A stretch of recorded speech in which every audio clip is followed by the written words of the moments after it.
regreso en Altavoz por Vital 91.1 FM, Tribu Televisión Canal 20, 33 y 733 Movistar Televisión. Doctor Fernando Calle, usted deslizó la idea de un fraude, pero ¿a quién beneficiaría este fraude? Bueno, es visible, ¿no? Como dice, había un cantante muy simpático, decía, lo que se ve no se pregunta, ¿no es cierto? Entonces se vislumbra. Ahora, es problema. Yo, la verdad, siento que no hay un candidato, nadie, me duele en el alma. El viejo partido que abracé desde niño, el Partido del Pueblo, ya debería haber salido, pronunciado, evitando toda esta situación que es dramática, ¿no? Fíjate, yo le voy a poner un ejemplo. Y creo que el Partido del Pueblo lo tomará en cuenta, ¿no? Si los candidatos a la presidencia y vicepresidencia no postularían a cargos parlamentarios, le aseguro que tendríamos 4 partidos. O sea, si fuese por ley. Pero el mensaje moral lo puede dar un partido histórico y sus candidatos no postulan al Parlamento porque van en función de un ideal mayor de servir al país, de estar en un contacto con el país, ¿no? Entonces, tengo esa sensación, ¿no? Pero fíjense por qué. De acuerdo a la Fiscalía, ayúdenme ustedes, ayúdenme la población, un día anunciaron que había, creo, 48, 28, 38 congresistas investigados. ¿No es cierto? Esos 48 son los que eligen el tribunal, son los que eligen al defensor del pueblo y son los que están ahora pudiendo, si quisieran, si lo merecieran, no, estamos hablando de poder, podrían retirar a la fiscal de la nación, podrían, lo gracioso es que no retiran, por ejemplo, en la Junta, Consejo Nacional de la Magistratura, retiraron a un joven en 2 días, creo, por obviamente haber tenido una sentencia que no la comunicó. Pero el presidente de la Junta tiene no la misma sentencia. De la Junta Nacional de Justicia. De la Junta Nacional de Justicia. Y van 2 meses, 3 meses. Y para eso existe el control político del Parlamento.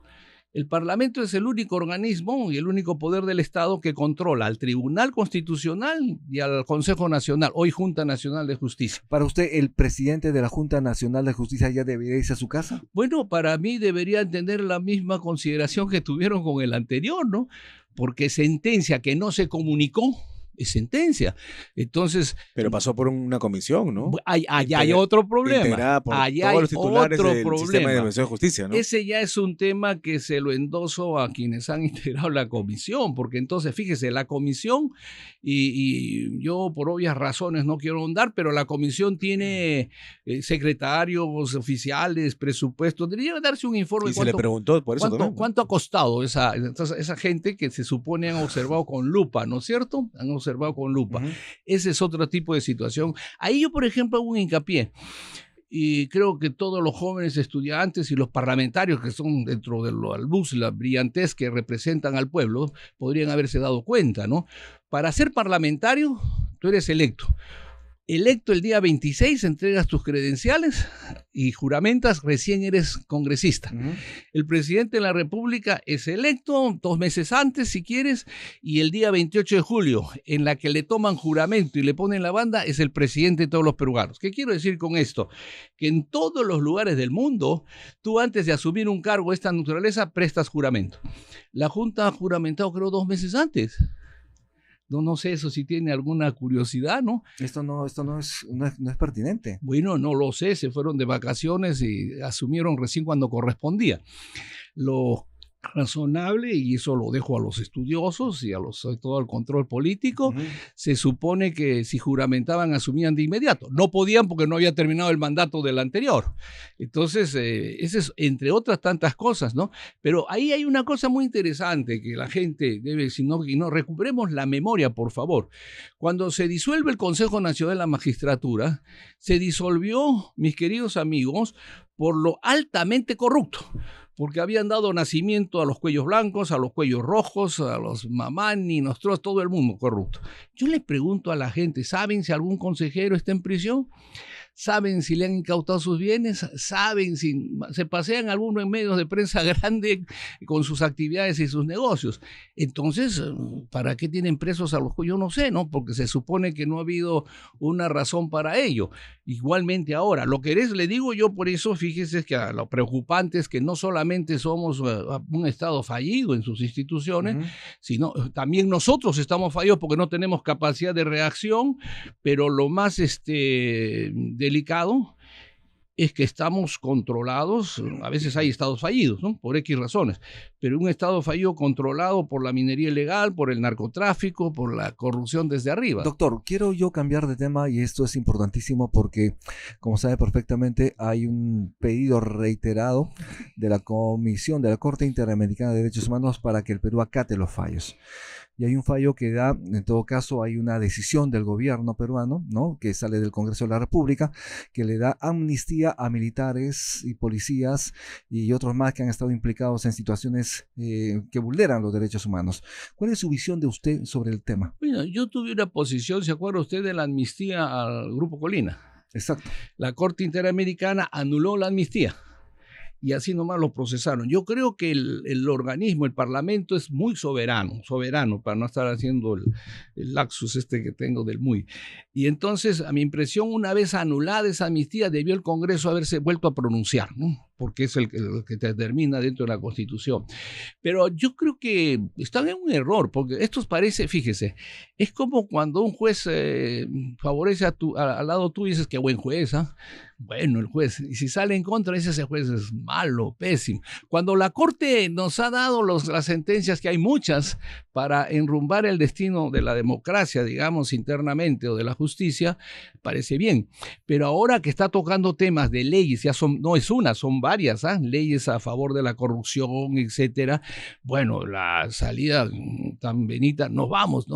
Ahora, lo que quisiera que expliquen, si se van de la Corte, o sea, si retiramos de la Convención de San José o solamente de la instancia procesal, digamos, como hizo el presidente Fujimori, y no dio ningún resultado, porque a las finales la Convención seguíamos atados.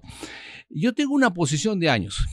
Fíjese, yo creo que lo que deberíamos hacer, y el Congreso debería hacer, pensando en el Estado, no pensando en que hoy día no me metan preso, creo que es lo que se quiere.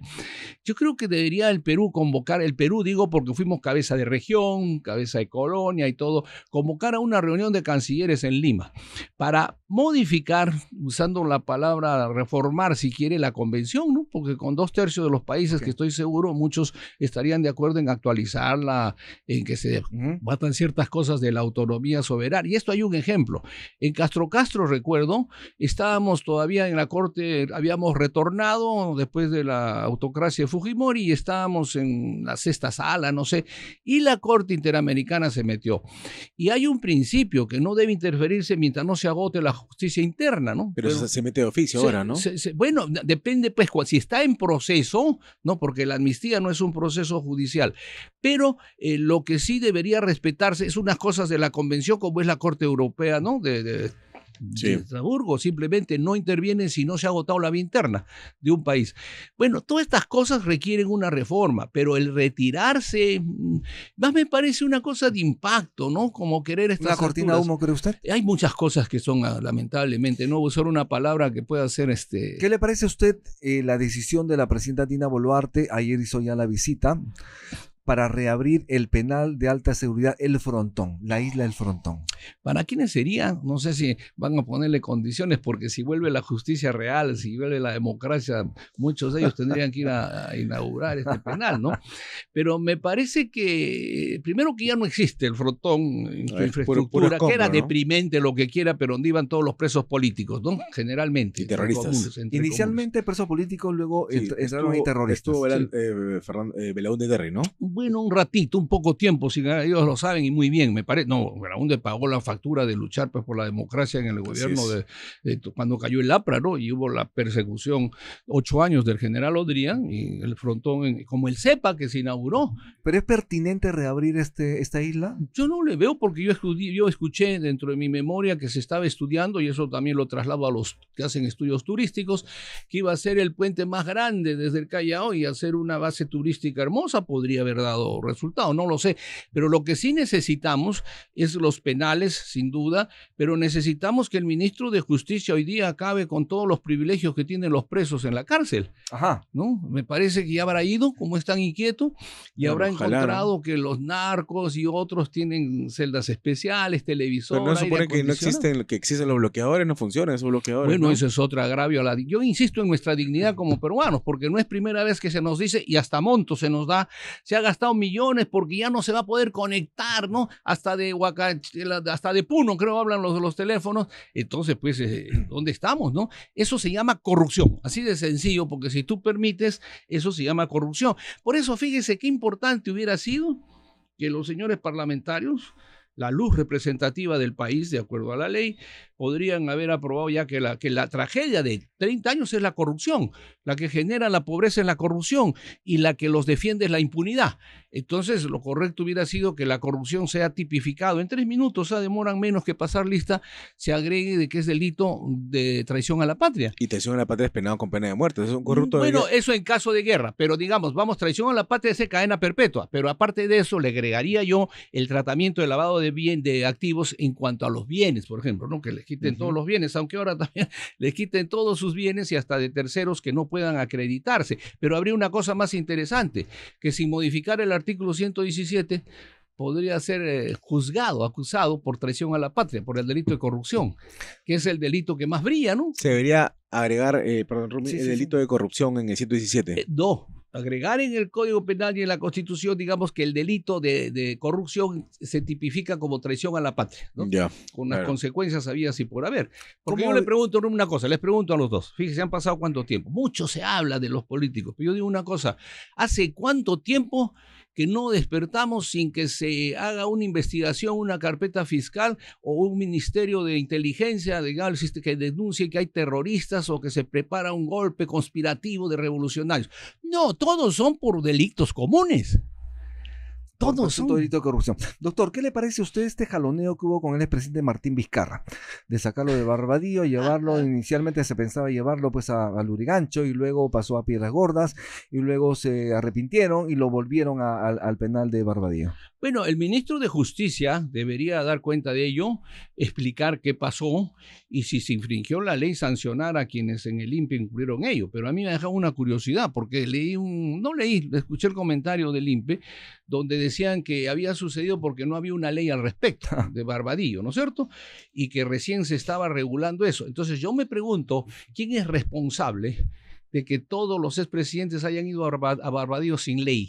El mismo INPE, ¿no? Bueno, no lo sé. Si el mismo INPE pertenece al Ministerio de Justicia. Ellos tendrían que responder y el ministro de Justicia, quien fuere, tendría que responder, porque entonces, sin una ley, o sea, no estamos acostumbrados al dedazo familiar, ¿no? O sea, oye, como presidente, mándalo, hay que crearle una habitación especial en Barbadillo, pero ¿dónde está la ley? Según dice el INPE, ¿no es cierto? Porque al presidente Vizcarra, como usted dice, la justificación no la pudieron hacer porque no había una ley. Dijo, entonces ahora sí hemos creado en decreto supremo, ¿no es cierto?, que los expresidentes puedan ir a Barbadillo. Y lo de ayer, ¿no? Yo no sé, pues entonces este desbarajuste, fíjese, lo que viene, Dios quiera, los senadores, diputados, más los senadores van a tener un trabajo para reconstruir la vida jurídica del país. Bueno, en su momento lo vamos a conversar. Gracias por estar en Altavoz, doctor. No, gracias. Vamos a conversar sobre este Frankenstein, que es la bicameralidad tan peligrosísima. Más adelante. Bueno, como bicameralidad no es peligroso, con la intención que hay y que está programado dentro del fraude, creo yo, para tener mayoría en el Parlamento, en el Senado. Porque el Senado va a ser superpoderoso. Hablaremos de eso en otra oportunidad. Muchas gracias. Bien, muchísimas gracias. Estuvimos con el doctor Fernando Calle. Agradecemos nuevamente su participación, ¿verdad? Muy amable. Fernando Calle, ex magistrado del Tribunal Constitucional. Haremos una pausa y regresamos de inmediato en Altavoz en Vital. Ya volvemos.